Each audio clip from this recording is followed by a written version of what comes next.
নমস্কাৰ স্বাগতম জনাইছোঁ আপোনালোকক টপ জবছৰ আজিৰ ভিডিঅ'টো আপোনালোকে ADRE 2.0 যি গ্ৰেড 3 আৰু গ্ৰেড 4 পৰীক্ষাসমূহ হৈছিল সেই পৰীক্ষাসমূহৰ যি ৰিজাল্ট সেই ৰিজাল্টৰ বিষয়ে আপোনালোকে সবিশেষ জানিব পাৰিব যোৱাকালি ডক্টৰ হিমন্ত বিশ্ব শৰ্মা অৰ্থাৎ আমাৰ মামা CM ছাৰে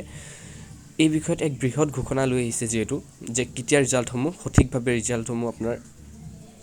দিয়া হ'ব বা মুকলি কৰা হ'ব সেই বিষয়ে যি আপোনাৰ প্ৰতিবেদন দিছিলে নিউজত সেই বিষয়ে আপোনালোকক এই ভিডিঅ'ৰ এটা ক্লিপ আপোনালোকক দেখাই দিম যে হিমন্ত বিশ্ব শৰ্মা ছাৰে আপোনাৰ যি ৰিজাল্টৰ বিষয়ে কৈছিলে সেই বৃহৎ ঘোষণাতে আপোনালোকে চাই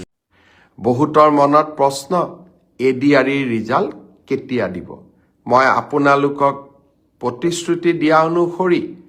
একেবাৰে মাৰ্চ মাহৰ 7 তাৰিখৰ আগতে আমি ADRE ৰিজাল্ট দিম তো আপোনালোকে এটা নিশ্চয় গম পালে যে মাৰ্চৰ 7 তাৰিখৰ আগত ৰিজাল্টসমূহ দিয়া হ'ব